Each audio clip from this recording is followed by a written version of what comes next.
Esperamos que todos se pongan cómodos en casa en este clima frío y aprovechen de este espacio para aprender y hacer sus preguntas. No olviden de compartir este video con sus amigos y familiares. Espero que me estén escuchando bien, así que si hay alguna falla técnica, por favor, déjenos saber por medio de los comentarios.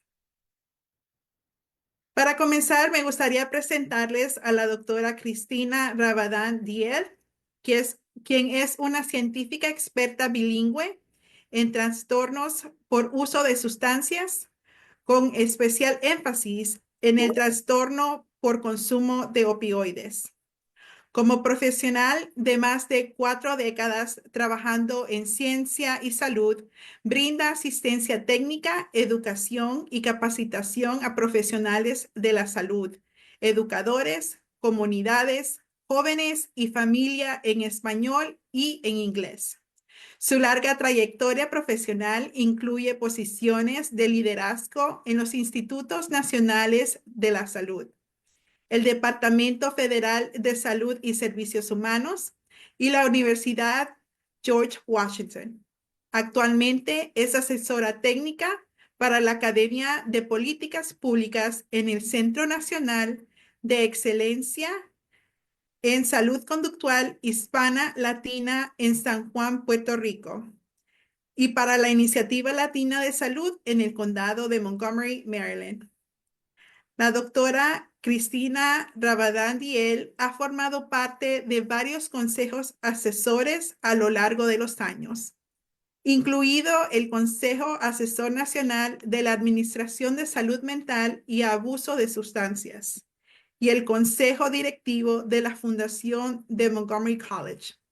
Desde el punto de vista personal, su hijo, Jonathan, de 28 años, perdió la vida en el 2019 debido a una adulteración de fentanilo. Gracias por acompañarnos, doctora Cristina Rabadán Diel.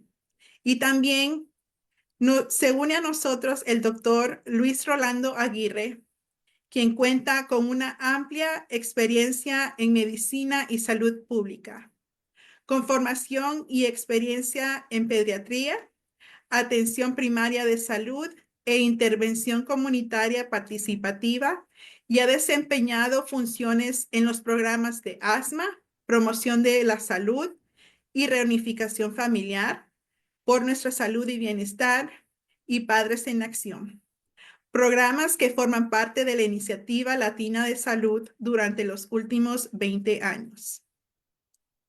Como coordinador de estos programas, él ha educado a padres y cuidadores de niños que sufren de asma y ha facilitado el proceso de reunificación a las familias que estuvieron separadas debido a razones de inmigración, desarrollando modelos educativos y herramientas de monitoreo apropiados para la comunidad hispana que vive en el condado de Montgomery.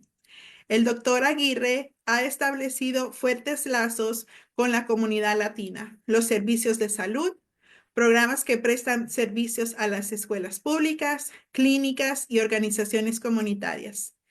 El último año se ha estado dedicando a apoyar el desarrollo de nuestro nuevo programa llamado Padres en Acción, que ofrece talleres para educar a los padres sobre la prevención del uso de sustancias, conductas de riesgo y factores protectores en las escuelas primarias, intermedias y secundarias de este condado. Gracias por estar aquí, doctora Aguirre. Y les voy a pedir que abren sus micrófonos para que nos cuenten cómo se encuentran en esta noche y pues de qué vamos a estar hablando en este Facebook Live. Bien, voy a empezar pues agradeciéndole mucho a Cristina el de acompañarnos esta noche, que nos conocemos un poquito menos de un año, pero este tiempo fue muy intenso y no solamente hemos aprendido de ella, toda esa, no nos transmitió tanta sabiduría, pero sobre todo nos mostró el otro rostro del científico, el rostro humano, este rostro hispano y el rostro de una mamá. Cristina, es un gusto estar contigo esta noche. como siempre, conversando sobre un tema que nos apasiona a los dos. Muchas gracias por la invitación. Es de verdaderamente un honor y un privilegio estar aquí esta noche con todos ustedes. Bueno, empezamos, Cristina. Bien. Pues este tiempo allí en las escuelas donde estamos trabajando, hemos escuchado muchas nuevas palabras que no están habitualmente en el vocabulario habitual de nuestra comunidad. Y también hemos observado que muchas de estas mamás ya viven el impacto del consumo de drogas. Es un impacto fuerte en el país en general y sobre todo en la población Sus hispana en el amigos y condado. familiares. Entonces, me gustaría que podamos empezar esta conversación con una palabra que no es muy frecuente, sustancias, sustancias. ¿Y qué debemos entender cuando hablamos de sustancias? Sí, bueno, en primer lugar también decir que yo llevo en el condado de Montgomery más de 30 años, ¿no? Entonces esta es mi casa y mis hijos se han criado aquí y yo sigo aquí en un día, en una noche que de hecho está nevando bastante, ¿no? Pero sé que también se han unido gente de otras partes del país. Bueno, creo que el término sustancia es un término muy amplio, ¿verdad? Pero creo que en esta conversación, cuando estamos hablando de las amenazas, de las sustancias, de las adicciones, nos referimos específicamente a aquellas sustancias que generan algún tipo de adicción. Y este término de sustancias es bastante amplio, es decir, tenemos sustancias como por ejemplo el alcohol, ¿no? El alcohol también es una droga que también crea una dependencia. Tenemos también la nicotina, por ejemplo, por el tema del tabaco.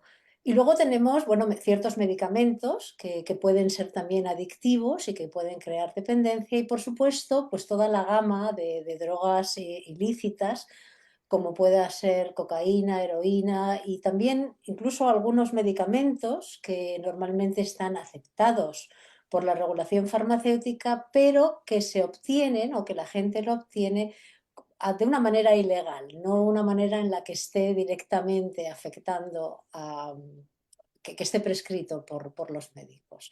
Y yo creo que lo que vamos a hacer en la tarde de hoy es hablar un poquito de estas sustancias, ¿no? Estas sustancias y el cómo estas sustancias han cambiado el panorama de la adicción, especialmente en los Estados Unidos, ¿no? Sobre todo una sustancia muy importante de la cual hablaremos, que es el fentanilo. Bien, gracias por este nuevo concepto tan amplio, pues que nos va haciendo entrar en este camino. El, Algunas veces hemos estado conversando y tú sales de una mamá en una reunión que nos decía, ¿y por qué una persona consume drogas? Decía ella, o sea, ¿por qué una persona consume sustancias? Esa fue su pregunta y te la paso, Cristina. Sí, bueno, yo creo que tenemos que ponerlo todo en un contexto. La persona no es un individuo eh, que está aislado, ¿no? De un entorno social y tenemos que hacer un poco de historia y reconocer que nosotros somos seres sociables y dentro de esa sociedad encontramos maneras para sentirnos de que formamos partes de grupos y que nos da también, que nos hace sentir bien. El consumo de sustancias no es nada nuevo. O sea, lo que sí que es nuevo es el impacto de ese consumo de sustancias que hemos tenido en este país y que se está extendiendo por todo el mundo. Pero desde el principio de los tiempos, las personas han buscado, normalmente eran sustancias de origen como plantas, ¿no? De origen natural, mientras que ahora la mayoría de las sustancias son de origen sintético. Pero ¿por qué? ¿Por qué las consumimos? Bueno, pues en parte porque nos hacen sentir bien. Y nos hace sentir bien ya no solamente físicamente, sino psicológicamente. Es decir, es en nuestra comunidad latina sobre todo, ¿no? Tenemos mucha costumbre de acompañar nuestras comidas con algún tipo de bebida alcohólica. E incluso en nuestros países todos llevamos el orgullo, ¿no? De que nuestros países puedan tener una cierta bebida que nos caracteriza, ¿no? Como pueda ser el ron, como pueda ser el vino, como pueda ser el tequila, ¿no? Entonces, las personas realmente consumen sustancias al principio, pues tal vez para sentirse parte de un grupo, tal vez porque están contentos y cuando uno toma una sustancia al principio, pues lo que genera es mucha alegría, a veces es un tranquilizante si estamos nerviosos, a veces la gente consume sustancias por curiosidad, simplemente por curiosidad. Y en muchos casos los adolescentes empiezan con esa experimentación de sustancias pues para ser parte del grupo, ser parte de la pandilla, porque lo ha visto en la casa, ¿no? Porque viene con nuestra cultura también. Lo que a veces, y ahí es donde vamos a hablar hoy, ¿no? Que es tan importante, es que por la mayoría de las personas que consumen sustancias o que se introducen a la toma de una sustancia no son conscientes, no tienen la educación o el conocimiento suficiente para entender lo que esas sustancias les puede hacer en el organismo y cuál es el riesgo que ellos tienen, ¿no? A veces se normaliza mucho en casa y a veces yo cuando era pequeña en casa se educaba a los niños a beber. Tienes que aprender a beber, ¿no? Se decía. Y no teníamos tanta información. Entonces, yo creo que es una mezcla de todo. Hay a veces que estas sustancias, aunque nos hacen sentirnos bien, a veces nos calman y lo utilizamos como una salida, ¿no? Como una fuga de la realidad. Y cuanto más lo usamos, al principio mejor nos sentimos, así que vamos buscándolas. Bien, esas sustancias que, por lo tanto, se pueden ir ingresando hasta crear un hábito progresivamente, ¿verdad? No es que una primera vez yo ya me convierto en un adicto, sino que progresivamente se va produciendo unos cambios. Entonces, mi otra pregunta es, ¿cuál es el efecto de estas sustancias en el organismo? ¿Por qué nos causan ese placer y por qué nos atrapan en algún momento? Sí, me gusta mucho la palabra atrapar, porque cuando algo te atrapa es de alguna manera porque te pilla desprevenido, ¿verdad? Y las sustancias tienen este efecto. Yo siempre les llamo las sustancias el asesino silencioso, ¿no? Empieza realmente, bueno, es como una relación al principio, ¿no?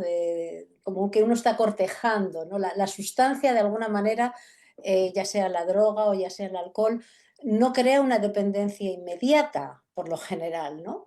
Lo que hace es sentirnos bien, pero esto tiene un componente físico y un componente psicológico. El componente físico es que lo que hacen estas sustancias es normalmente juegan con la química del cerebro. Y nosotros en nuestro cerebro tenemos sustancias como de la dopamina que nos hacen sentir bien. Por ejemplo, yo en mi caso siempre pongo este ejemplo, ¿no? Yo soy española, llevo en el país 40 años, pero a mí todavía me gusta mucho escuchar las canciones de mi época, ¿no? De cuando yo era adolescente. Y cuando las escucho, me siento bien, ¿no? Me siento muy contenta, empiezo a recordar mi época de adolescente, recuerdo a mi familia. La dopamina, que es realmente este neurotransmisor que causa ese placer, ¿no? En el cerebro, también se activa por otras cosas que nos dan placer, ¿no? Que nos dan orgullo. Por ejemplo, pues cuando nuestros hijos, ¿no? Hacen algo bien, les dan un premio, les dan una copa, cuando están jugando a los deportes, eso nos hace sentirnos muy orgullosos, muy felices, ¿no? Eso es una cosa fisiológica que ocurre en el cerebro, ¿no? La dopamina. Entonces, las drogas, sobre todo las drogas fuertes, son muy listas, porque lo que ellas quieren es de alguna manera atraparnos. ¿Y cómo nos atrapan? Nos atrapan a través de ese centro del placer. Y entonces imaginemos, ¿no? Que tenemos el cerebro y que tenemos zonas que nos van a dar placer y que de repente uno consume la sustancia. Esa sustancia se va inmediatamente al cerebro y empieza a buscar todos esos centros de placer. Y es como si dijera, bueno, aquí está el centro de placer, yo voy a generar una sensación a esta persona que va a ser mucho más grande que cuando uno escucha música o cuando uno recuerda su época o cuando uno está orgulloso de su hijo. Y voy a cambiarlo de tal manera que esa experiencia va a ser tan buena que va a querer buscar más. Y entonces lo que ocurre es que cuando la persona empieza a buscar más, porque no es una opción, es realmente un cambio químico del cerebro. Lo que ocurre es que los centros del placer se modifican y las cosas que antes nos hacían felices ya no nos hacen tanto. La única manera de generar esa felicidad, ese bienestar, es a través de ese consumo de drogas. Pero claro, el organismo se habitúa y esa sensación que se obtuvo al principio ya no se obtiene con la misma dosis. Entonces, en lugar de tomarla una vez o dos veces, tengo que empezar a tomarla 4 o 5. Y entonces ahí es cuando ya vemos que no solamente hay un cambio cerebral químico, sino que empieza el cambio de comportamiento. Y por eso la enfermedad de la adicción es tan compleja, porque no tenemos realmente un marcador fisiológico, ¿no?, que podamos medir y decir, esta persona tiene un trastorno de uso de sustancias o una dependencia de sustancias. No es como cualquier otra enfermedad crónica. Por ejemplo, si tenemos diabetes ya sabemos lo que nos hacen, ¿no? Nos miden el azúcar en la sangre. Si tenemos un problema de hipertensión, nos miden la tensión arterial, ¿no? Sin embargo, con la adicción no hay, porque claro, todo esto ocurre en el cerebro, ¿verdad? Entonces, por lo general, ¿cómo empezamos a saber que el organismo de esta persona está cambiando? A través de su comportamiento. Empiezan a ser un poco, a veces incluso se retira, ¿verdad? Empiezan a ser un poco más huraños, más callados, a veces son más irascibles. Se empieza a ver una falta de interés en las cosas que les interesaba antes, empiezan a veces a ocultar cosas de los padres. Y es muy difícil a veces, especialmente cuando esta dependencia o empieza el uso de sustancias. Si empieza en un adolescente, a veces es muy difícil, ¿verdad? Especialmente nosotros como padres, el distinguir si aquí hay un problema o es una fase natural del crecimiento, de convertirse un niño a un adulto. Mira, esos cambios que se van produciendo tan paulatinos, ya nos comentaste que configuran una enfermedad. O Sí. sea, no debemos entender que el consumo, el abuso de las drogas, de la adicción, es una enfermedad. Sí, totalmente. Eso es una enfermedad. Y creo que esto, si hay algo que a mí me gustaría que todos los oyentes de hoy, si hay algo que van a recordar, de todo esto, espero que sea efectivamente esto que acaba de decir el doctor. El trastorno por uso de sustancias es una enfermedad. Tiene nombres, la adicción, ¿no? La adicción es una enfermedad, no es una falta de carácter, eh, no es una opción, no es algo que la gente elija, ¿eh? Es de verdad, es una enfermedad y como tal tiene tratamiento. El, ¿Por qué en algunas personas se produce adicción y en otras no? Mm, ¿Hay algún factor que sí. participa, interviene? Sí, bueno, esta es la pregunta del millón. Y de ahí que, bueno, haya incluso un instituto dentro de los Institutos Nacionales de la Salud que están aquí en el condado de Montgomery, que forma parte del gobierno federal. Hay un instituto que está dedicado solamente al tema de drogas, precisamente porque es una enfermedad muy compleja. Y muy compleja porque en este tema de uso de sustancias hay muchos factores que están influyendo. Creo que algo que tenemos que tener muy en cuenta es la diferencia entre la correlación directa y la vulnerabilidad. Yo voy a poner mi ejemplo personal. ¿eh? Mi padre, desgraciadamente, él padecía de un trastorno de consumo de alcohol. Él tuvo una trayectoria con el alcohol de casi 50 años y desgraciadamente, a causa de que fue empeorando, empeorando, él falleció con 63 años debido a ese trastorno por el uso del alcohol. Sin embargo, ni yo ni mi hermano hemos tenido ningún problema. A veces la gente piensa que cuando tienes una historia familiar, ¿verdad?, de trastorno de uso de sustancias, tú vas a heredar ese gen. La gente habla de que puede que haya un gen de la adicción, bueno, hay muchas teorías, pero tenemos que tener mucho cuidado con la genética, porque a veces pensamos que el hecho de que uno tenga un gen ya está destinado a desarrollar la enfermedad que sea.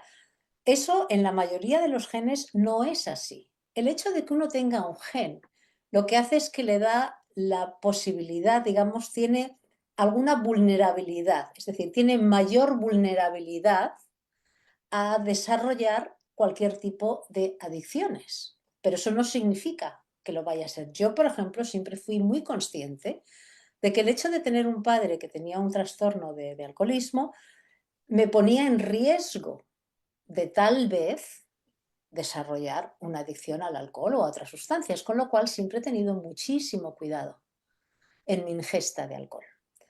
Hay otros factores, no solamente el factor genético, hay otros factores que también pueden incrementar esa vulnerabilidad. Es decir, por ejemplo, el entorno en el que uno vive. Si ha habido violencia, por ejemplo, en la casa, ¿no? Experiencias traumáticas, los amigos con quienes van a veces, ¿no? ¿Cómo se normaliza tal vez esta conversación de las drogas? Y lo que es muy importante es el darnos cuenta de que primero es multifactorial, pero que el hecho de que una persona tenga una vulnerabilidad a, a que si consume drogas, pues de repente desarrolla la enfermedad, eso no significa el hecho de que uno tenga vulnerabilidad de que lo vaya a desarrollar. Y creo que eso es muy importante, no podemos tirar la toalla. Lo que sí que tenemos que estar es vigilantes. Y de ahí que la información que está, y los diálogos que estamos teniendo en el día de hoy sean tan importantes para que rompan de alguna manera esas percepciones que nosotros tenemos, ¿no? Para que entremos en un diálogo muy directo con nuestros hijos o con nuestros jóvenes. Esos factores de riesgo, de alguna manera, pueden que estén ahí, pero si nosotros los conocemos y si somos capaces de lidiar con ellos desde el principio, es muy posible que esta persona no tenga esa disposición. Otra de las vulnerabilidades que existe es cuando empieza uno a tomar estas sustancias. Y esto es algo muy importante, sobre todo para aquellos que trabajamos o tenemos en casa niños y adolescentes. Tenemos que pensar que si esto es una enfermedad del cerebro, ¿verdad? Donde se cambian toda esa química y esos comportamientos, si uno empieza a pensar, el cerebro humano es fascinante, realmente es el centro de operaciones para todo lo que hacemos, ya no solamente de nuestras emociones, sino de nuestros componentes físicos. O sea, cuando nosotros vamos a subir unas escaleras y tenemos que levantar la pierna y apoyar el pie en el siguiente escalón, esa instrucción se lo ha dado al cerebro, a la pierna y al músculo, y dice, levanta y apoya, ¿no? Bueno, pues cuando empezamos a pensar en ese cerebro que es tan maravilloso, recordamos que el cerebro, sobre todo en dos épocas de nuestra vida, son los momentos más activos. El primer momento de mayor actividad en el cerebro es cuando nacemos, después de nacer, y en los primeros 2 años de nuestra vida. Recuerden que nosotros somos animales mamíferos totalmente indefensos. Es decir, dependemos totalmente de nuestros cuidadores después de nacer para nuestra supervivencia. No nos podemos alimentar solos, no podemos caminar, no podemos comunicarnos, ¿verdad? Pero la segunda fase del desarrollo del cerebro es durante la adolescencia. Y ahí ocurren muchas cosas y empiezan a venir las hormonas, hay cambios neuronales muy importantes porque pasamos de la adolescencia a ser ya una persona adulta, ¿verdad? Bueno, pues si en ese momento, imagínense, si en ese momento un adolescente donde tiene el cerebro que le está cambiando de ahí esos cambios de humor que a veces tienen los adolescentes, esos crecimientos así que de la noche a la mañana le dices, hijo mío, si es que has crecido 10 centímetros durante la noche.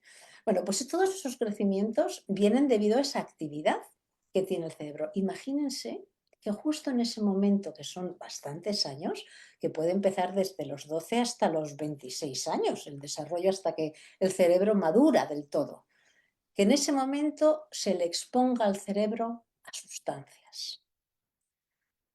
Claro, cuando eso ocurre, aunque sean sustancias, entre comillas, que no sean, digamos, drogas fuertes, hablemos, por ejemplo, de marihuana, ¿eh?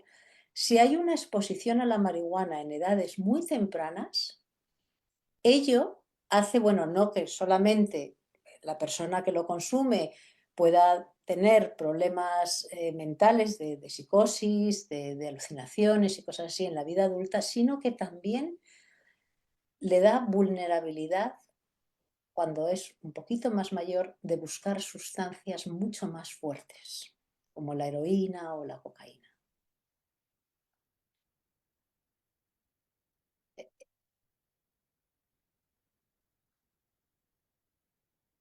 Mi micrófono se apagó. Y Ahora sí. mira cómo se va configurando la historia de una persona que corre el riesgo de consumir drogas. Y si consume drogas, cómo se va desarrollando, ¿verdad? Pues en la medicina nosotros siempre hablamos de que cada persona tiene su propia historia. No hay una historia única de todos, sino que hay una enfermedad, pero hay muchos enfermos que padecen esa enfermedad. Y habitualmente, cuando una persona está enferma, acude a un proveedor de cuidados, ¿verdad? Y le cuenta su problema.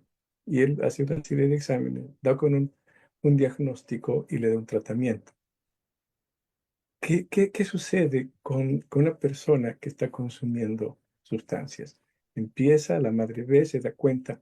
¿Qué debe hacer una mamá o un papá en ese caso? Mm. Bueno, creo que en primer lugar, mantener la calma. Yo creo que ese es el factor número uno, porque, y eso ahí yo ya empiezo a personalizar, ¿no? Eh, ya se ha comentado antes, bueno, mi trayectoria profesional, ¿no? Pero yo siempre he dicho que antes y durante el ser científica, yo ante todo y sobre todo he sido y soy madre. Y eso nos pone en otra categoría. En mi país decimos, en casa del herrero, cuchillo de palo, ¿no? Es Ujú. decir, que a veces no vemos, ¿no?, lo que tenemos en casa, no porque vivamos ignorantes, sino porque a veces el amor y el miedo y el desconocimiento nos ciegan. Entonces creo que y el pensar solamente que nuestro hijo puede, o nuestra hija, o un adolescente que vivamos con ellos, pueda estar involucrado con el tema de drogas, inmediatamente ya nos entra el pánico, ¿verdad? Y no sabemos qué hacer. Y a veces no es tan claro, a veces no es que le veamos que están allí delante de nosotros consumiendo, ¿no? Obviamente los adolescentes son muy listos, ¿no? Y además es una trayectoria que empieza lentamente y que puede tardar años en desarrollar la adicción, dependiendo de muchos factores, ¿no? Por eso he dicho que lo primero que tiene que hacer el papá o la mamá es tranquilizarse. Tranquilizarse y recordar que en primer lugar su hijo no está escogiendo estos comportamientos, ni está escogiendo de alguna manera el usar esas drogas. Es simplemente su cerebro que le está diciendo, que ha tomado posesión, ¿no? Es como un rehén, que a veces digo, están como rehenes, ¿no?, de alguna manera. Pero ellos no se dan cuenta, no se dan cuenta, porque obviamente si todas nuestras percepciones, nuestros pensamientos están todos dirigidos y coordinados por el cerebro es capaz de buscar muchas salidas, ¿no?, para esto. Entonces, lo primero que hay que pensar es, vamos a ver, es posible que tengamos un problema, ¿eh? Lo primero que hay que hacer es informarse. Y ahí hay que tener mucho cuidado de dónde se obtiene la información, ¿eh? Porque hoy en día, y con el Google y con todas estas cosas, y yo ya no me sé la mayoría de las plataformas, hay mucha misinformación, mucha falta de información. Y eso ya lo hemos visto, ¿verdad? Yo no sé si se acuerdan de la pandemia, por ejemplo, ¿no? ¿Cuánta falta de información hubo? ¿Cuántas cosas se decían en ese momento que no eran verdad? Entonces, lo primero que uno tiene que decir es, bueno, tengo que informarme, ¿no? Si yo creo que mi hijo tiene un problema de uso de sustancias? Dos cosas, observarle. Y observarle mucho, ¿no? Intentar dialogar con ellos, ver si están abiertos al diálogo, y del diálogo luego hablaremos un poquito más tarde, ¿no?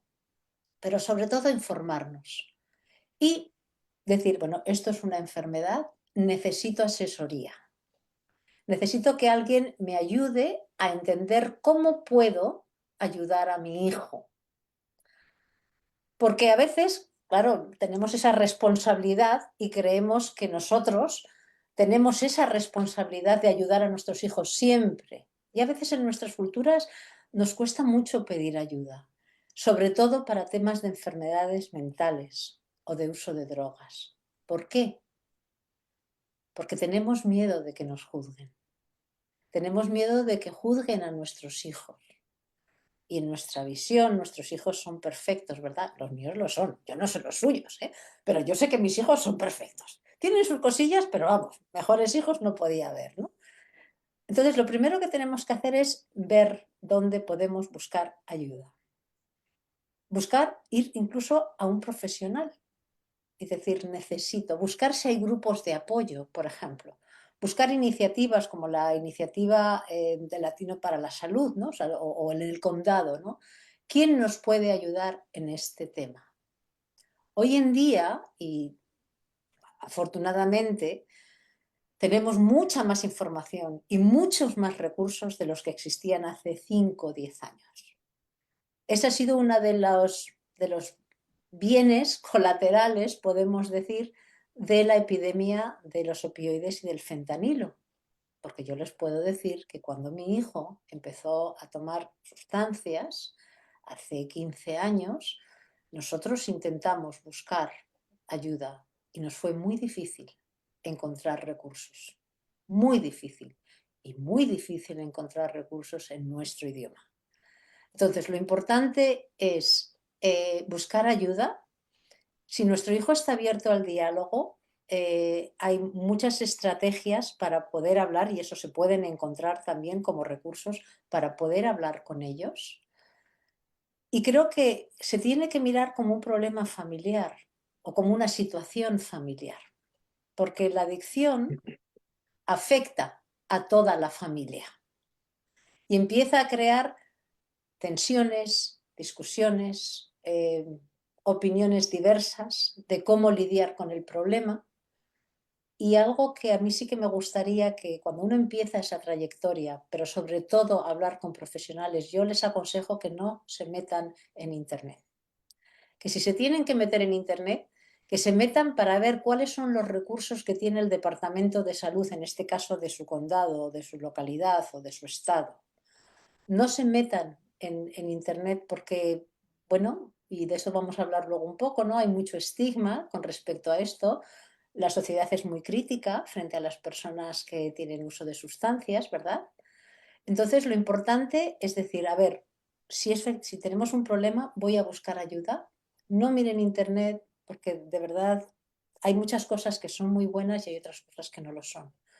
Pero como ustedes van a tener, los que viven aquí en el condado de Montgomery, van a tener recursos suficientes, además en nuestro idioma, para que les guíen a dónde pueden ir a pedir ayuda, yo les sugiero que hagan eso. Y con sus hijos, recordar también que aunque a lo mejor su comportamiento sea agresivo, sea evitativo, sea incluso a veces dañino, ¿no? A veces ellos mismos se vuelven contra nosotros y no nos hablan bien. Algo que yo les aseguro que les está pasando a ellos es que ellos también tienen miedo de lo que les está pasando. Ellos están avergonzados, ellos están sufriendo, aunque no lo demuestren. Entonces, ejerzan un poquito de compasión también con ellos. Esa palabra que tú dijiste es bien importante, compasión, porque a veces tenemos la visión de que una persona que consume, pues como tú alguna vez nos los mostraste, son esas personas que están ahí en la calle, lejos, solos, consumiendo drogas, destruyendo su vida poco a poco, derrumbándose poco a poco. Y esa no es precisamente la imagen de una persona es la imagen, pero de un estado final, tú decías. Pero Ujú. hay otras imágenes más que podemos encontrar al lado, en un restaurante, en el cine, en el estadio, ahí están, ¿verdad? Y eso nos lleva entonces a pensar el estigma. El estigma es esa sensación de vergüenza que nos lleva a todos nosotros cuando pues tenemos cerca nuestro alguien que queremos, pues que nos avergüenza, que nos ofende porque tiene una enfermedad y nosotros no queremos decirla, queremos ocultarla.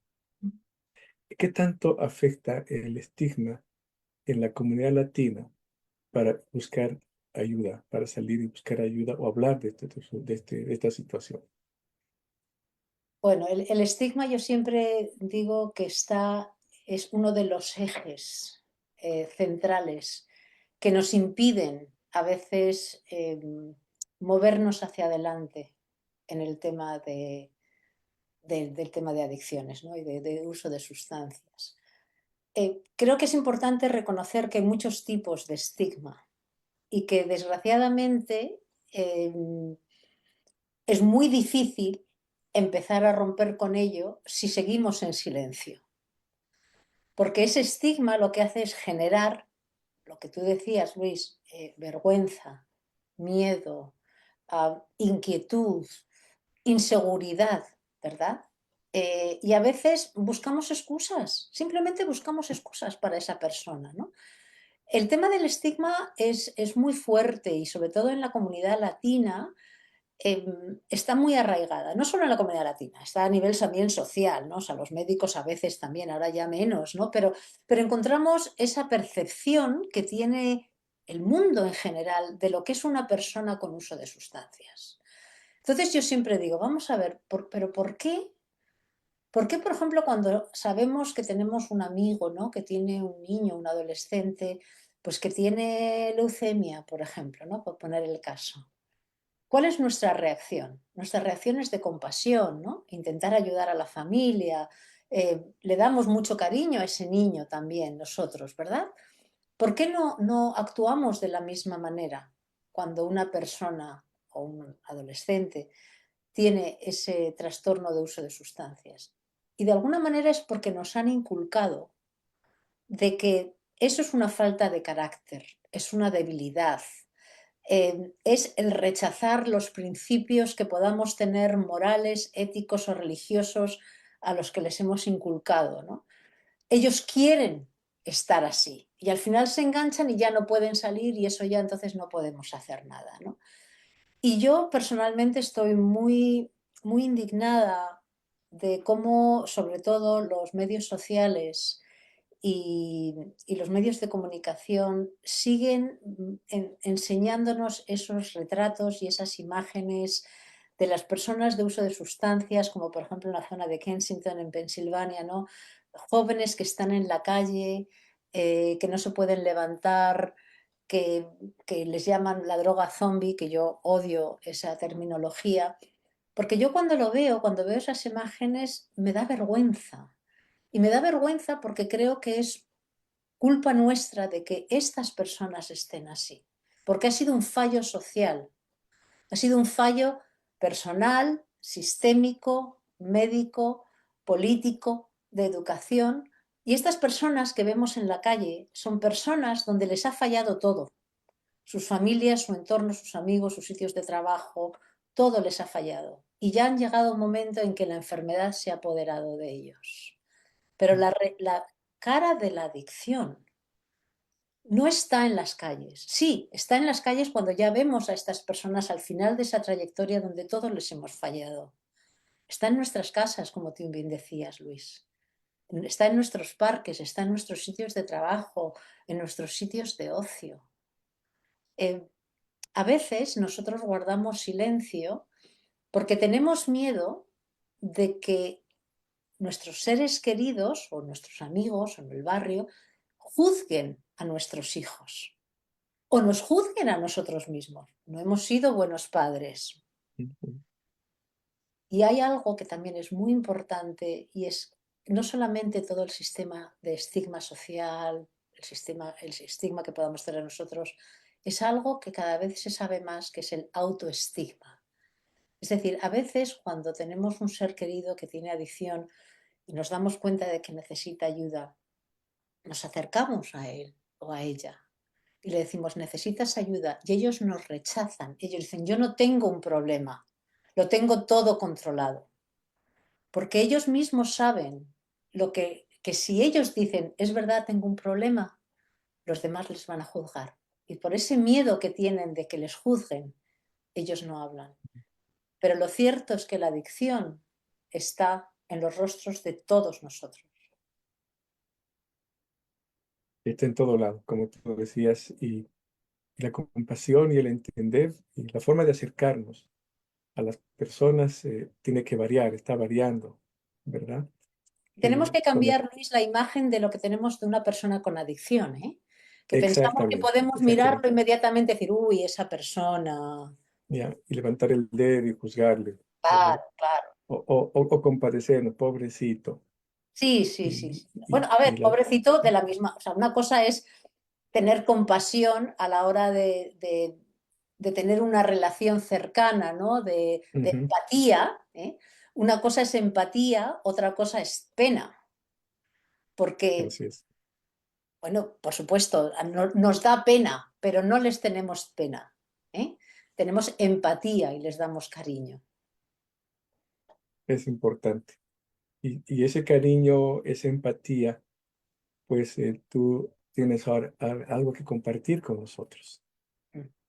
Sí, bueno, ya se ha dicho desde el principio que yo perdí a mi hijo Jonathan y, y aunque nosotros a lo largo, él tuvo una trayectoria posiblemente de uso de sustancias de unos, yo creo que unos 12 años entre unas cosas y otras, pero de nuevo es ese asesino silencioso que empieza, que viene, que va, que ahora está mejor, que ahora no, pero nunca éramos capaces de ver realmente si tenía algo o no tenía. Y en parte, ¿por qué?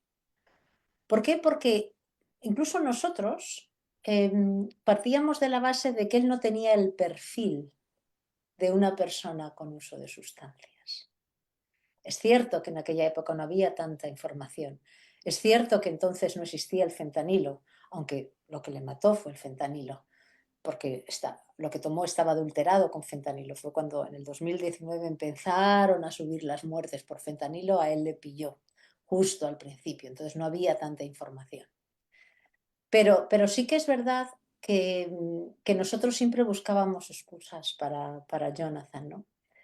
Cuando él murió, mm, fue, fue un accidente y no lo veíamos venir, al contrario, él estaba en el mejor momento de su vida y bueno, pues fue un accidente. Yo recuerdo que a la vuelta de, bueno, nosotros encontramos el cuerpo y cuando ya nos liberó la policía y pudimos venir a casa, mi marido y yo nos miramos y dijimos, ¿qué vamos a decir? Y entonces nos miramos y yo creo que tardamos como 10 segundos en decir la verdad. Y a mí mucha gente me ha preguntado, ¿y por qué decidisteis eso? Y yo dije, porque, ¿sabes qué? Es verdad que mi hijo murió de una sobredosis, yo no lo niego, pero es que la enfermedad que tenía mi hijo no le define como persona. Y yo estoy muy orgullosa de quién era mi hijo. Y sigo estando muy orgullosa de quién era mi hijo. Y todos los que me conocen saben de Jonathan. Y a mí me gustaría invitarles los próximos 5 minutos, ¿no? Para que ustedes también entren en nuestra familia, ¿eh? Y conozcan también a Jonathan.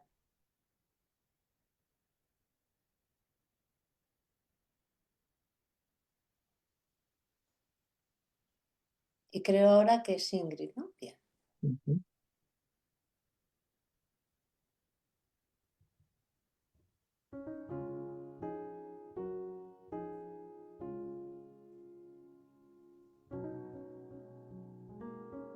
Hola, me llamo Cristina y nuestra familia es una familia típica de clase media. Vivimos en el condado de Montgomery. Mis hijos asistieron a las escuelas del condado y mi hijo mayor, Jonathan, también fue al Montgomery College, donde obtuvo un título de administración en construcción. Jonathan era un chico muy familiar. Le encantaban las reuniones familiares y de amigos y era muy conocido por sus increíbles habilidades para contar historias. Toda la familia se reunía a su alrededor para escuchar las historias que tenía Jonathan. Nosotros somos una familia bicultural, con lo cual Jonathan hablaba español y eso le llenaba de mucho orgullo. Le encantaba a veces presumir el hecho de que él podía hablar con personas y algunos de sus amigos no le entendían.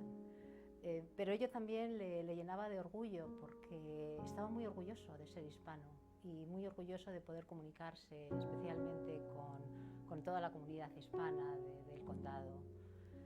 Era un hombre muy cariñoso, se preocupaba mucho por los demás, de manera que celebraba los logros de los demás como si fueran suyos propios. Y tenía una capacidad de hablar con todo el mundo, independientemente de la edad que fueran. Ya podía ser el abuelito, ya podía ser el niño, personas de otros países, personas de otros orígenes, de otras profesiones. Él siempre encontraba una manera de conectar con esas personas. Mi hijo Jonathan tenía una luz que emanaba de alguna forma en su personalidad y que le agradaba a la gente y la gente le interesaba estar con Jonathan. Era en parte también su manera de mirar, ¿no? Con esos ojos verdes que tenía y esa sonrisa tan radiante. Era muy generoso y un cocinero excelente.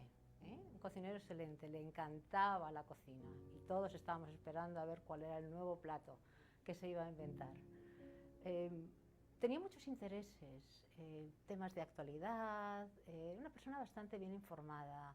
Le encantaban los videojuegos. Cuidado, si cualquiera se ponía a jugar con él era muy posible que le ganara. Le encantaban los deportes, pero sobre todo adoraba a los Redskins. Era su equipo favorito y normalmente en casa teníamos una tradición durante muchos años, porque su cumpleaños era el 21 de octubre, y teníamos una tradición donde él y su papá iban a verlos al estadio de aquí de Washington, porque siempre más o menos coincidía con la fecha de su cumpleaños y les gustaba verles en directo. Mi hijo era muy alto, medía 6 pies 3 y era fuerte, un hombre fuerte. Y cuando te daba un abrazo, era de estos abrazos de oso amoroso que eran difíciles de olvidar, siempre con todo ese cariño y ese calor que él emanaba. Pero Jonathan tenía una enfermedad. Jonathan luchó contra la adicción más de una década. Pero él era muy bueno en ocultar estas cosas y no las compartía. Y en parte porque esta enfermedad, hay mucho estigma alrededor de ella. Y eso le afectó a él mucho. Entonces él escondía que tenía este problema. Y ello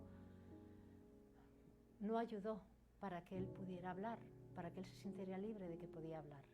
Y por supuesto, no quiso buscar ayuda por de alguna forma esa vergüenza que tenía de sí mismo. Yo como su madre no me avergüenzo de mi hijo. Mi hijo era un enfermo, mi hijo era una persona maravillosa. Él murió a los 28 años, el 13 de junio del 2019, por una sobredosis de opioides, el día que nuestras vidas cambiaron y la suya terminó.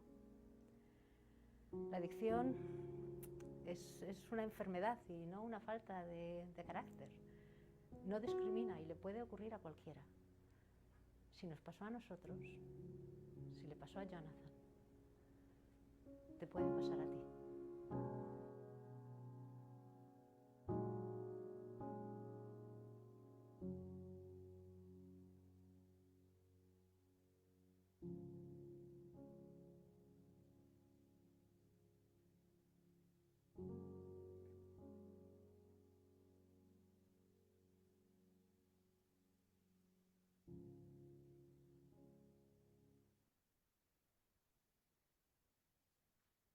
Gracias, Cristina, por compartir ese video, ese testimonio. Pues yo vi varias veces este video, pero cada vez que lo veo siempre me toca algo dentro de mí. Y es muy posible que las personas que están en este Facebook, al verlo también se hayan reflejado ellas mismas en su propia vida y en su propia realidad. El- pues siempre quería hacerte esta pregunta y ahora te la hago. Qué te animó a hacer ese video y compartirlo? Bueno, eh, cuando Jonathan era mi hijo mayor, y cuando la gente dice que a los hijos se les quiere igual, no es verdad. A los hijos se les quiere diferente. Y yo a mi hijo Alex le quiero con una pasión desmedida, al igual que Jonathan. Pero cada uno tiene su sitio en nuestros corazones, ¿verdad? Cuando Jonathan murió, una de las cosas que me atormentaba era, ¿y yo qué hago ahora con el amor que le tengo? ¿Hacia dónde lo proyecto? ¿Qué hago con ello? Porque sí, el cuerpo de mi hijo no estará aquí, yo ya no le voy a poder abrazar ni voy a poder discutir con él, ¿no? Pero, pero yo le sigo queriendo igual, o tal vez más, ¿no? Y eso me molestaba mucho. Inmediatamente me di cuenta de que yo tal vez estaba en una posición única, porque, bueno, pues traigo estos 40 años, ¿no?, de trayectoria profesional, sobre todo de trabajar con nuestra comunidad latina y luego, bueno, pues ese componente humano, ¿no? Como hemos hablado muchas veces en primera persona y las noches sin dormir y la preocupación y la agonía y luego la pérdida y el dolor, ¿no? Pero me di cuenta de que él, tal vez la vida o las drogas o lo que fuese, ¿no?, le había cortado su vida, pero su legado eh, podía construirse y podía construirse frente a la base de que yo no quería que hubiera otras familias que pasaran por lo que pasamos nosotros. Y empecé a analizar qué es lo que yo hubiera hecho. Uno no puede decir qué es lo que yo hubiera hecho diferente, ¿no? Pero sí me pregunté qué es lo que he aprendido a lo largo de esta trayectoria, ¿no? Y entonces me di cuenta de que era muy egoísta de guardármelo para mí, ¿no? Que yo tenía que compartir eso y que de alguna manera honraba la memoria de mi hijo, porque él sí que era una persona muy empática y alguien que siempre quería ayudar. Entonces yo dije, bueno, a lo mejor, no sé, a lo mejor soy un poco soberbia, ¿no?, cuando pienso que en esta trayectoria de vida que me queda y a través de colaboraciones como estas o de otros trabajos que hacemos conjunto, que yo lo hago con con otras organizaciones, que a lo mejor en esa trayectoria eh, hay alguna familia, hay algún Jonathan que se salva, ¿no? Eh, yo creo firmemente en que si nosotros hablamos de esto, si compartimos nuestros miedos, si normalizamos la conversación de la misma manera que normalizamos el asma, la hipertensión, la diabetes, si empezamos a hablar de esto como cualquier otra enfermedad, romperemos ese estigma y seremos capaces de ayudar a nuestras familias. Así pues, yo desde hace ya bastante tiempo, pero sobre todo en estos últimos años, eh, me he dedicado única y exclusivamente a nuestra comunidad, porque a mí me aterra ver lo que está ocurriendo. Me aterra el ver que el uso de sustancias y la mortalidad debida a uso de sustancias en población adolescente ha incrementado muchísimo en este país, solamente en cuestión de 4 o 5 años. Y entonces, bueno, pues mi granito de arena um, está aquí, con mi alma, con mi pasión, con mi entrega, con mi compromiso a nuestra comunidad, en el nombre de mi hijo, para levantar ese legado y que la historia de Jonathan sirva como símbolo de que esto le puede ocurrir a cualquiera, que esto es una enfermedad que no discrimina y que nosotros juntos podemos empezar a caminar para buscar soluciones, estrategias, tratamientos, alianzas para combatir esta enfermedad. Y los primeros que tenemos que estar ahí, en primera línea de salida, somos las familias, somos los padres. Tú dijiste algo importante. Nosotros somos la primera línea de defensa, los padres. ¿Sí? Y esta noche conversar contigo pues nos trae mucha claridad en el pensamiento, en las ideas, en los conceptos, en los prejuicios que vivimos y te agradecemos muchísimo. Te agradecemos muchísimo que pues, nos hayas hablado de un tema tan sensible, pues pero expresado con tanto amor que a través de tu hijo tú reflejas a nuestra comunidad, no solamente como una científica, sino sobre todo como madre y un ser humano excepcional. El, y esta conversación, pues en lo personal y seguramente las personas que nos están acompañando esta noche, seguramente han puesto en nuestras mentes, en nuestros corazones, un reto. Y un reto de velar por nuestros hijos. Pero como tú decías, nadie está libre o exento de que esto pueda suceder. Nadie, ¿verdad? Pero también tenemos ahora armas. Y con la información que tú nos das, nos despierta los sentidos para observar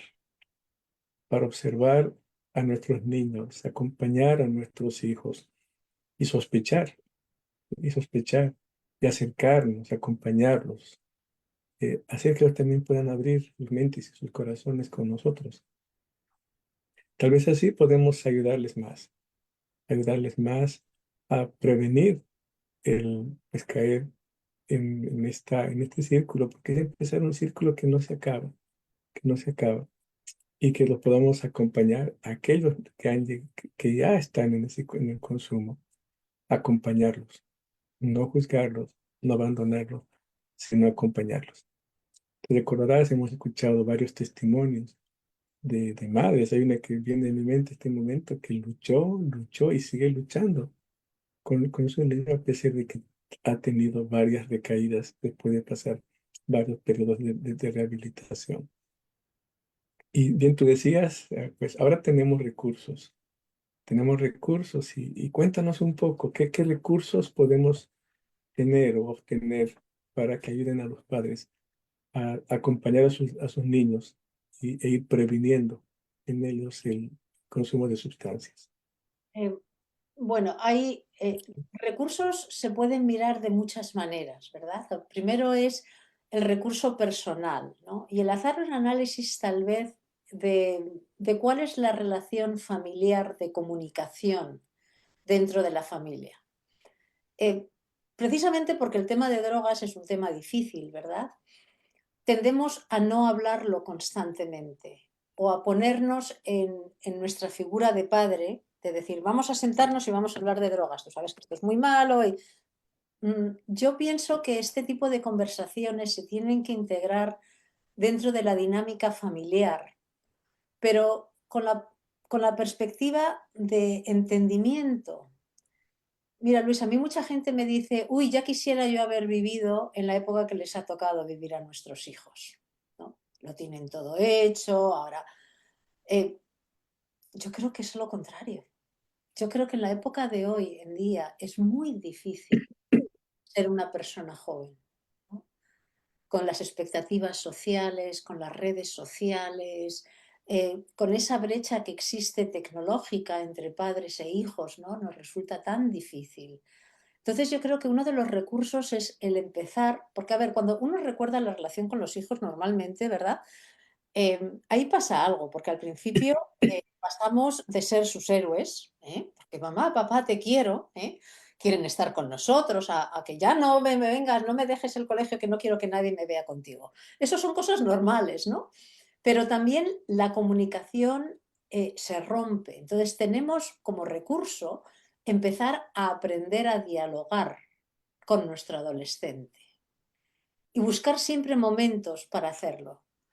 A veces, si no sabemos cómo lidiar con este tema, podemos empezar a buscar estos recursos porque hay guías que les sugieren a los padres cómo pueden iniciar esa conversación, cuáles son los temas, reconocer que es difícil hoy en día ser una persona joven, ¿no? Que existen estas amenazas, estos riesgos, pero que el sitio de refugio, el sitio de referencia está en la familia, ¿eh?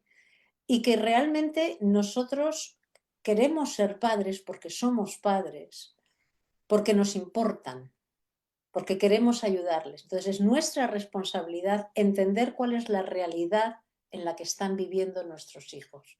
Y yo sé que a veces es difícil para nuestra comunidad, ¿verdad? Porque a veces, bueno, pues nuestra situación económica o social nos fuerza a tener trabajos, bueno, pues incluso nocturnos o tener más de un trabajo, ¿no? De ahí que tengamos que buscar estos recursos, ¿no? que tiene el gobierno y que creo que sería bueno que tú también comentaras, ¿no? Algunos de los recursos que existen aquí en el condado. Creo que es muy importante que empecemos a educarnos nosotros mismos, que busquemos también grupos de apoyos, ¿no? Y si no existen, que hablemos. Y cuando hablamos, educamos y nos educan. Y que busquemos siempre la manera, ¿no? La manera de ser esos interlocutores con nuestros hijos. A veces es difícil, por ejemplo, quiénes son los amigos de nuestros hijos, porque además muchos de nosotros que vivimos aquí somos primera generación inmigrante, ¿eh?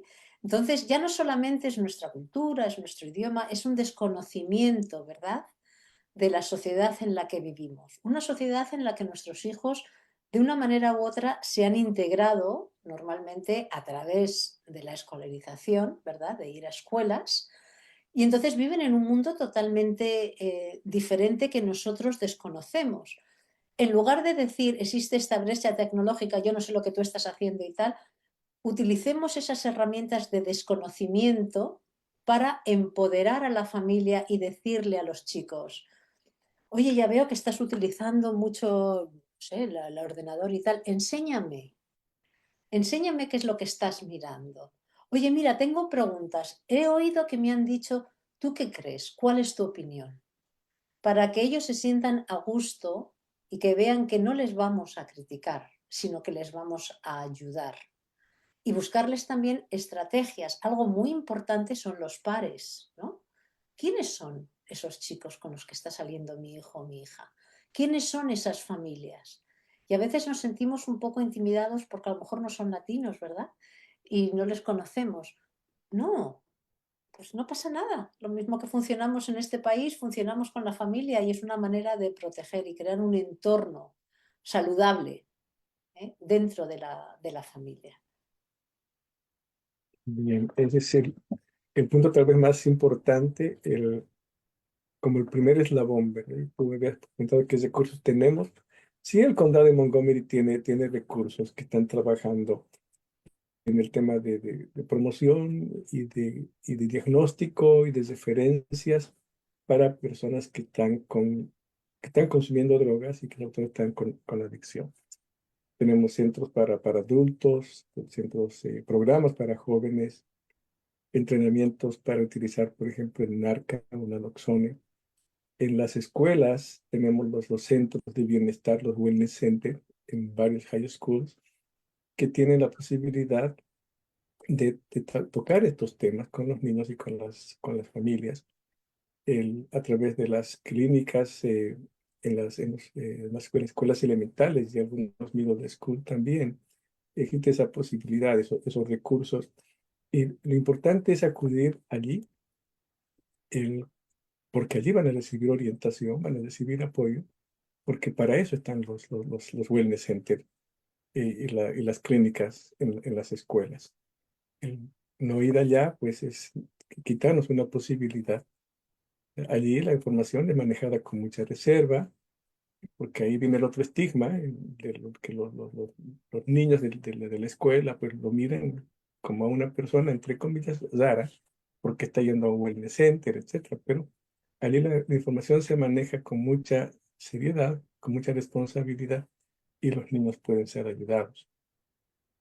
En la iniciativa latina de salud, pues ahí con gran colaboración de Cristina, estamos desarrollando un plan, un programa que está destinado a trabajar con los papás para facilitar en ellos un aprendizaje, el aprendizaje de primero, ser papás, en parte, y segundo, aprender a comunicarnos con los hijos, ¿sí? E identificar qué factores tenemos nosotros en nuestros hogares para proteger a nuestros niños y cómo identificar aquellos factores que ponen en riesgo a los niños. Y esos factores de protección y factores de riesgo, pues han sido establecidos y probados por la ciencia. O sea, no son algo que nos inventó, sino que se han probado que ciertas acciones pueden prevenir que un niño caiga en conductas de riesgo. Y se entiende con la conducta de riesgo el consumo de sustancias. Empezamos este programa en dos escuelas, en dos middle school y un high school, pero allí mismo los padres nos enseñaron de que la exposición de los niños está antes, está en la escuela elemental. ¿Sí? ¿Por qué? Porque tienen hermanos mayores, ¿verdad? Que ya pueden estar en este tema de conocer las drogas o de utilizarlas. Y las personas que buscan incorporar a los niños en el consumo de las sustancias, pues ya lo hacen o empiezan a exponerlos en el elemental school. Entonces nuestro trabajo está allí este Facebook es parte de ese programa de poder llegar a las familias. ¿Cómo se pueden ir eh, incorporando a este plan? Que le hemos puesto un nombre, Padres y Madres en Acción, ¿sí? Porque eso lo dijo una señora en una sesión, pero tenemos que poner en acción. Bueno, ahí está el nombre, porque ¿quién mejor sino los padres y las madres tienen que tomar acción por la salud y la vida de sus hijos? Pues ahí está el tema. Pues ¿cómo se pueden enrolar? Pues seguramente luego Ingrid nos va a poner el teléfono para que pues por un mensaje del WhatsApp, que es bien popular en nuestra comunidad, nos manden un mensaje poniendo su nombre, y ahí te quiero pedir permiso, Cristina, para que junto con el mensaje puedan poner el nombre de tu hijo. Pongan el mensaje, digan, soy Cristina, y al lado, Jonathan. Eso quiere decir que yo quiero ser parte de este programa. Me has emocionado. Muchas gracias. Entre todos seguimos construyendo su legado en su nombre. Su legado, porque realmente es un legado que nos deja. Y a nombre de él, pues seguiremos trabajando con esas familias que nos necesitan. Que vas a preguntar a Ingrid, seguramente tenemos algunas preguntas de las personas que están participando en el Facebook. Claro que sí, hay unas cuantas preguntas acá de parte de la comunidad que nos está viendo en Facebook. Tenemos una pregunta de Carolina que dice, ¿cómo recomienda hablar a los jóvenes sobre el abuso de sustancias? La pregunta va dirigida a mí. Sí. Sí, bien. Bueno, yo creo que de la misma manera que hablaríamos de otros tipos de cosas. Creo que tenemos que empezar y es una de las maneras para romper el estigma, ¿verdad? Y de lo mismo que les hablamos del mundo, de las amenazas, del día de mañana, de lo que quieren ser de mayores, que les hablamos de la violencia, ¿verdad? Les hablamos del uso de sustancias. ¿Y por qué es tan importante que les hablemos? No es para meterles miedo, es para darles educación.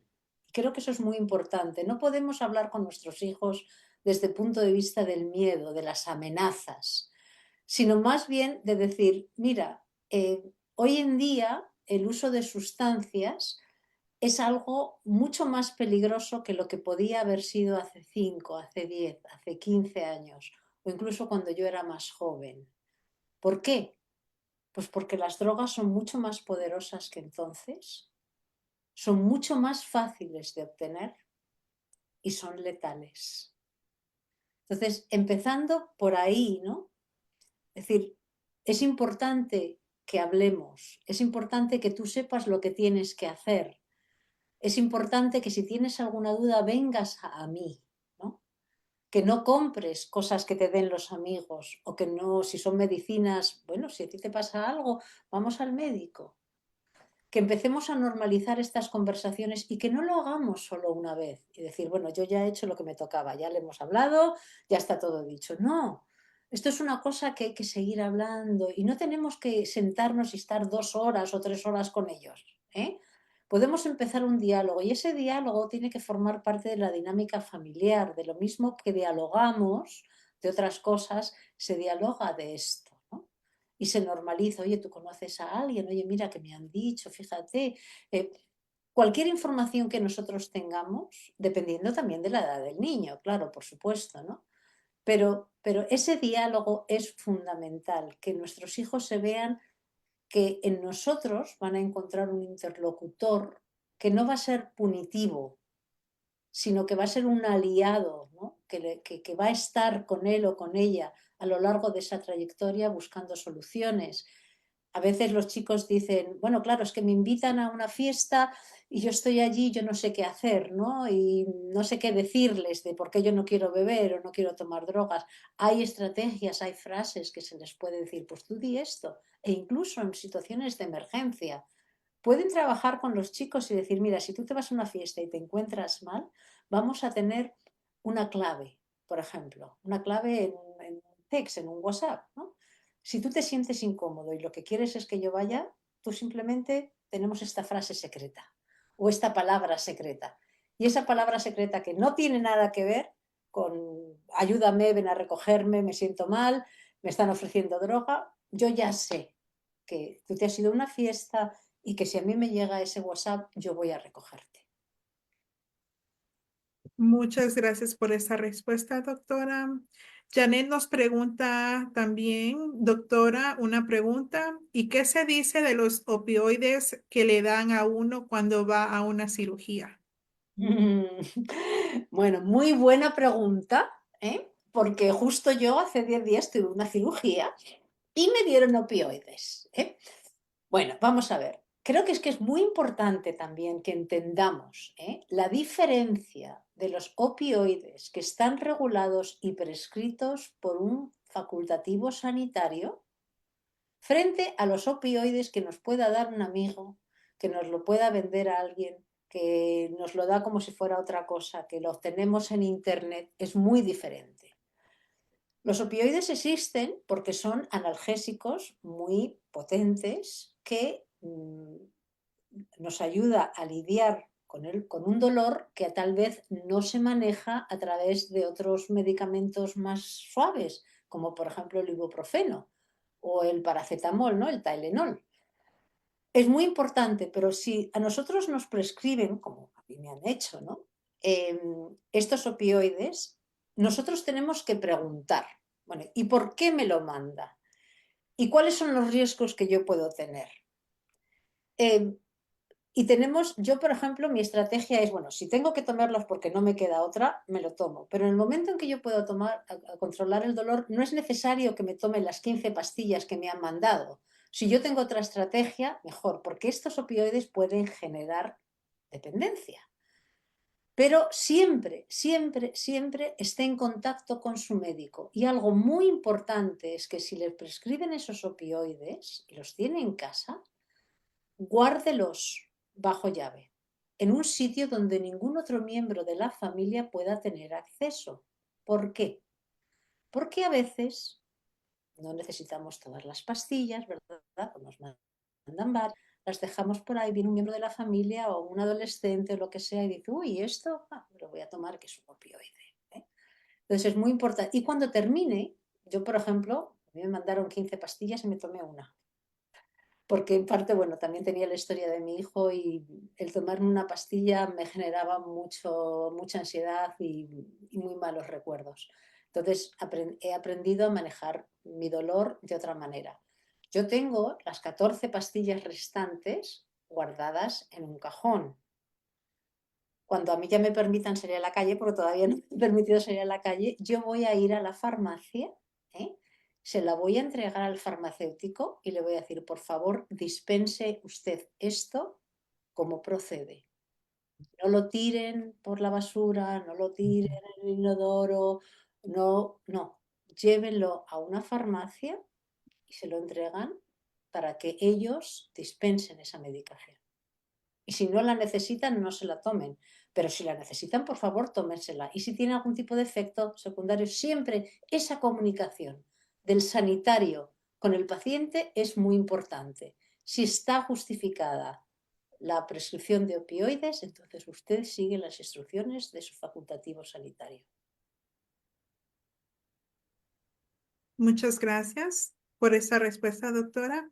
Tenemos una acá para el doctor Aguirre. Doctor Aguirre, ¿nos puede repetir nuevamente dónde podemos recibir esa información sobre estos recursos aquí en el condado de Montgomery, por favor, para jóvenes? Pues nos pueden escribir un mensajito al WhatsApp al 240-401-0487 y por ese mismo medio le hacemos llegar esa información. Gracias, doctor Aguirre. También tenemos otros comentarios de parte de otras personas que nos están sintonizando, que también me gustaría tomarme un momento para poder leérselos a ustedes dos. Gracias por enfocarse en este tema que está muy bien dirigido y sirve de ayuda para nuestra comunidad, que está afectando mucho a nuestra sociedad. Gracias por ese enfoque y diálogo para poder ayudar a nuestros semejantes. Nos comparte Edith Bolivia, y también veo que están llegando otros comentarios más acá en el Facebook Live. Héctor nos hace la pregunta: ¿por qué los adolescentes tienen acceso fácil a los vapers?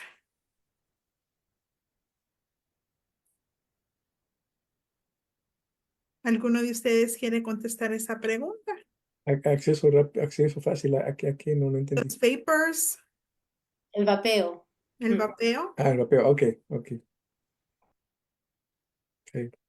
La doctora Cristina nos puede tal vez responder. Bueno, de la misma manera que tienen acceso al tabaco, de la misma manera que tienen acceso al alcohol, desgraciadamente, ¿no? Cuando se hizo la campaña en contra del tabaquismo, que hemos visto que ha disminuido bastante, bueno, pues la industria es que es así, o sea, esto es un negocio, hay que darnos cuenta de que todo esto es un negocio que se aprovecha de la vulnerabilidad de los adolescentes, ¿no? para que ellos consuman ciertas sustancias, ¿no? Y el tema del vapeo es algo muy serio porque todo esto empezó hace ya tiempo, cuando empezaron a regularse el tema del tabaco, con los impuestos, el acceso a los tabacos. No sé si ustedes se acuerdan, por lo menos aquí en el condado de Montgomery, cuando yo vine aquí, se vendía tabaco en las farmacias. En los CVS, ¿no? Ahora ya eso no existe. Entonces, bueno, había que buscar maneras alternativas, ¿no? Y se buscaron, pues eso, los cigarrillos electrónicos y luego el vapeo y las jucas. Y ahora hoy en día se está viendo que es un gran problema y se está empezando a regular, pero, pero no solamente son los adolescentes, volvemos a lo mismo, es esa también esa inquietud, ¿no? que tiene el adolescente, pues, por hacerse mayor, por experimentar, por arriesgarse, por tener nuevas experiencias. De ahí que sea tan importante, ¿no? el hablar con ellos. Una de las cosas que a mí me preocupa mucho, porque ya lo hemos visto, existe mucha regulación a la hora del acceso al alcohol, ¿no? O sea, uno no puede tener acceso al alcohol hasta que no tiene 21 años. Bueno, a ver, sí, eso ocurre a la hora de comprarlo, ¿no? Pero muchos de los adolescentes se han expuesto al alcohol de otra manera sin necesidad de que ellos lo vayan a comprar. Es decir, que existe una accesibilidad que estamos intentando trabajar en ella, pero que el arma que tenemos para que ellos conscientemente sepan el riesgo que tienen es esa comunicación, ¿no? que decimos. Gracias. Otra pregunta también que nos hace la participante Hilda: ¿cómo hablar a los padres que deben asistir a estos grupos de apoyo? Es decir, ¿cómo concientizarlos a los padres? Lo que estamos haciendo es invitarles y mostrando testimonios de mamás, sobre todo mamás que participaron en las sesiones de prevención del uso de alcohol y de sustancias. Muchas de ellas han pasado y nos han mostrado su testimonio, grabamos su testimonio y se las mostramos y se las enseñamos. Y les decimos, mira, esto dice una mamá, únete, únete, toma acción, ¿verdad? Y ya, no podemos obligar también, ¿es cierto? Y pues este webinar, otras actividades que estamos realizando, sí son la forma en la que llegamos a la comunidad. Sí, yo quiero añadir también que creo que tenemos que ser muy conscientes también de la situación, ¿no? De los padres. A veces, bueno, pues lo que hablábamos antes, ¿no? De los trabajos, el transporte, las horas, ¿no? Que se ofrecen tal vez estos talleres. Pero, pero creo que a través de la tecnología, como estamos haciendo nosotros ahora, o incluso como los talleres que nosotros estamos ofreciendo aquí para los padres en Montgomery County, ¿no? Lo hacemos a unas horas en la que los padres puedan venir. Es un compromiso muy grande por parte de los padres. Pero, y de ahí que yo siempre les agradezca, ¿no? Cuando les damos los talleres, les agradezca ese compromiso de estar allí. Pero creo que a veces en esta sociedad que va tan rápido y que nos bombardean todos con la inteligencia artificial, este tipo de cosas, ¿no?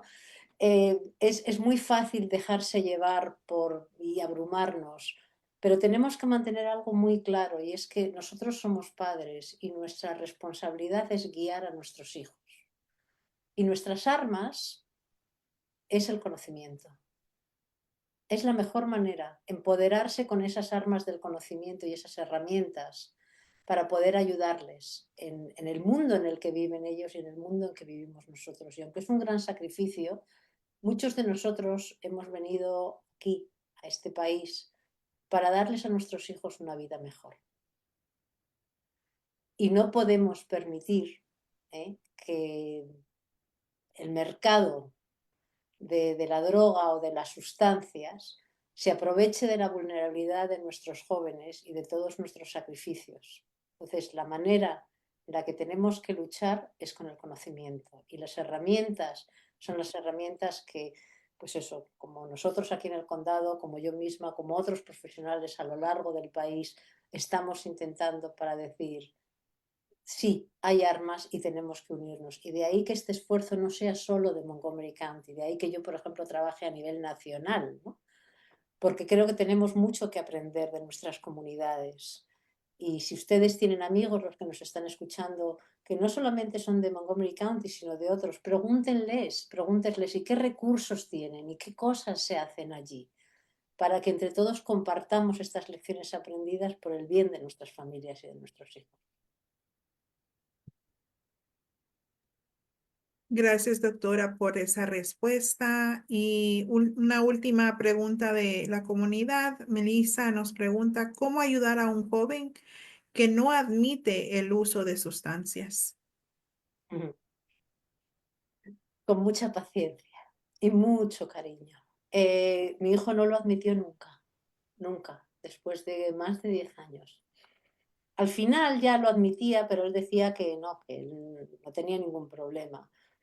Creo que lo importante es, aunque duela mucho, el estar siempre a su lado y no juzgarle. Simplemente decir, cariño, sé que me dices que no, pero yo sé que sí. Entonces, vamos a hablar. Yo siempre pongo el ejemplo, y aquí termino, de una anécdota que tuvimos una vez mi hijo y yo, donde mi hijo, bueno, pues estaba no violento, porque él no era violento, pero bueno, estaba muy alterado, ¿no? Y empecé a decirme muchas cosas. Y me hizo llorar. Entonces yo me puse a llorar y él me decía, no, no sé por qué lloras y tal. Y yo le dije, digo, mira, digo, porque no me gusta lo que estoy viendo. Digo, pero de todas maneras quiero que sepas que no importa lo que tú vayas a hacer, yo siempre te voy a querer y siempre voy a estar a tu lado. Y él se quedó tan paralizado que me miró y me dijo, ¿sabes cuál es tu problema? Y le dije, ¿cuál? De que me quieres demasiado. Le dije, digo, sí, hijo, sí, soy tu madre. Y él, aunque nos duela, el siempre decirles que estamos ahí, que si nos necesitan y que ellos vean que independientemente de su actitud, nuestro cariño va a seguir allí, pero que sigamos insistiendo, que no retrocedemos, que no nos rindamos. A través del cariño, de la comprensión, de la empatía, de la compasión, pero sobre todo del conocimiento, ¿no? Cuando llegamos a este punto donde no podemos comunicarnos con nuestro hijo porque nuestro hijo lo niega, ahí es donde tenemos que mirar a los profesionales. Ahí es donde tenemos que ir a que nos ayuden los profesionales. Y nos digan, ¿cómo? ¿Qué puedo hacer? Esto que dicen, no, es que si el individuo no quiere no se puede hacer nada, es verdad, es una decisión de ellos. Pero algo que tenemos muy bueno en nuestra comunidad es el familismo. La relación con nuestros seres queridos no termina cuando ellos cumplen 18 años, ¿verdad? Es una relación que vamos a tener toda la vida y ese compromiso es para toda la vida. Paciencia, dureza, información y mucho, mucho cariño. No desfallezcan, de verdad. Gracias, doctora Cristina. Bueno, ya estamos llegando al tiempo en el cual pues esta charla se va a llevar pues a su final. ¿Algunas palabras de despedida de parte de ambos? No, yo por Pues yo quiero agradecerle a Cristina por esa generosidad que siempre tiene para con la iniciativa, para con nuestra comunidad, de estar siempre, siempre presente. Y esas palabras que dijo, estar presente en la vida de los hijos, de la familia, es bien importante para la familia y para nosotros que trabajamos en este tema, también estar presente, como estuvimos esta noche. Yo quiero agradecer a las personas que han estado en el Facebook Live, acompañándonos esta hora y media, y sobre todo a Cristina. Cristina, por ese trabajo tan, tan importante que hace por la comunidad. Cada vez que le oigo, pues yo sigo aprendiendo. Ella es mi maestra en esto, y no solamente en el tema de droga, también en el tema de la vida, porque así aprendemos y así podemos nosotros también conversar con nuestros hijos. Mis hijos ya son grandes, pero tengo nietos, ¿sí? Y voy aprendiendo a hablar de estas cosas también que son importantes de la vida con los nietos, ¿verdad? Y los abuelos trascendemos, a veces nos escuchan más que los papás, la verdad, ¿verdad? Cristina, gracias por tu generosidad, por acompañarnos siempre y por esta maravillosa noche en la que tú abriste tu corazón, tu mente y tu alma hacia nuestra comunidad. Gracias. Muchas gracias a todos ustedes, bueno, primero por la invitación y sobre todo a aquellos que nos han acompañado hoy. Para mí es un honor compartir mi historia, compartir el legado de mi hijo y el animarles a todos, sobre todo. Nosotros tenemos a veces la tendencia en nuestra cultura de no llamar la atención y callarnos. No podemos permitirnos esto con esta enfermedad. Tenemos que alzar nuestras voces, tenemos que compartir, tenemos que educarnos, tenemos que buscar ayuda, tenemos que aprender a comunicarnos de otra manera. Porque nosotros, que nos gusta tanto la familia, nuestras raíces y nuestro legado, es nuestra manera de luchar por los nuestros, ¿no? Y por los nuestros no solo digo nuestras familias directas, hablo de nuestra comunidad, ¿eh? de nuestro lenguaje, de nuestra cultura, de nuestras raíces. Tenemos que elevar esas voces y romper el silencio. Entonces yo les animo a todos que con las justificaciones que usted quiere, yo lo hago por mi hijo, lo hago porque no quiero que haya más Jonathans que se mueran como se murió mi hijo, no quiero que haya más familias como la nuestra, que no pasa un día sin que piense en él y le eche de menos. Rompamos ese silencio y rompámoslo juntos, ¿no? Por el bien de nuestras familias, por el bien de nuestros hijos y por el bien de nuestra comunidad. Y muchísimas gracias por su atención y por la invitación. Bueno, de parte de la Iniciativa Latina de Salud, Le queremos dar un agradecimiento muy especial a la doctora Cristina Rabadán Diel y al doctor Luis Rolando Aguirre por compartir sus conocimientos y experiencia con nosotros hoy. Y también pues agradecer a todos por haberse conectado y haber sido parte de este Facebook Live sobre este tema tan importante.